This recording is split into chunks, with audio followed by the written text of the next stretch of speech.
This is an interesting thing that you bring up because the mantra we hear in the West again and again is that religion of Islam is a religion of peace and tolerance. That mantra is being communicated over and over again. Conversely, we hear that Christianity is a crusader religion. I suppose in some way, I'm interested in what you think sociologically. I mean, do you think that people actually believe this, the people that are saying this, or is it more along the lines that you mentioned, that the enemy of my enemy is my enemy? I think it's a little bit of both, and it depends on who you're talking about. So I think, you see, what's happened today with history is, whereas once people, educated, rational people, used to look to history and look to the facts as documented and then formulate a conclusion. What's going on today is we have an a priori conclusion or conclusions, most of which are based on wishful thinking. And that comes first. And then based on that, we go into history, or we don't go into history at all, and then we understand it according to that context. And so I'll give you an example in the field of Middle Eastern and Islamic studies. I'm sure you're aware of Edward Said and his book, Orientalism. I am. Right. And as you probably know, this very much is touted as revolutionizing the study of the Middle East and the Islamic world and so forth. And the reason for that is much less than anything innate to the book, which is really, as so many people have already shown and pointed out, it's a book written by a literary professor with a very little, coherency or a serious historical argument. But what made it successful, as so many things are made successful today, is less that what it said and more that it came at a time where it was needed. Okay, so in the 60s and the 70s, the idea came out, okay, multiculturalism, no real truths, all this going hand in hand, of course, with that, the boogeyman of all world history is the white medieval Christian man. All of these things sort of coalesced, as you know, in the 60s and 70s and so forth.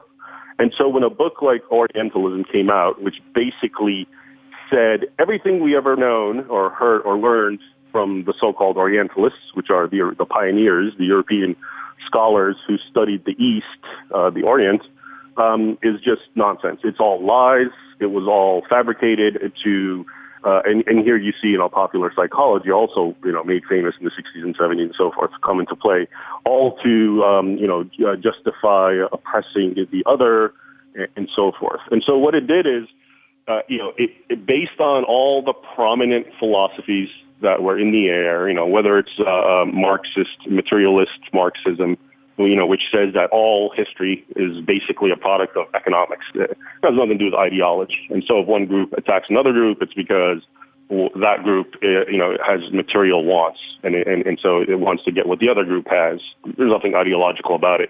You had that thought floating in the air. You have, of course, multiculturalism.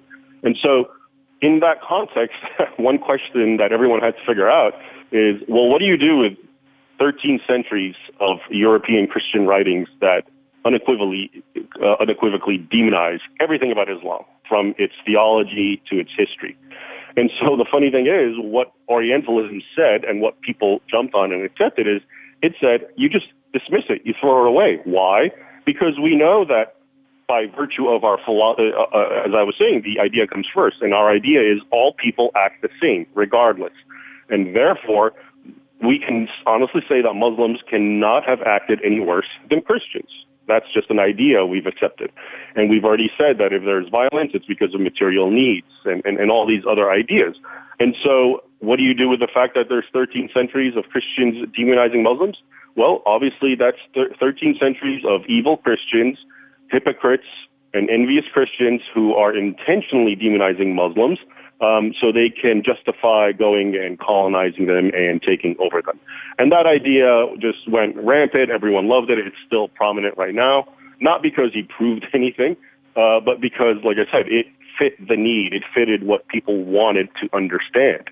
And yet, but if you look at those writings that I'm alluding to, the 13 centuries of Christian writings, if you knew those writings and you understood them, everything that's happening right now, ISIS and so forth, makes absolute perfect sense, because ISIS becomes just another piece of the continuity that started in the 7th century with Muhammad. And the reason we are now today all asking what happened, what's wrong, why do they hate us, is because we've jettisoned that history and decided instead to create this fiction. So in short, to your point, I think there's both concepts at work. I think there's those who are consciously trying to enable and empower any kind of force that dilutes and waters down Christianity, whether it be Islam, liberalism, or anything.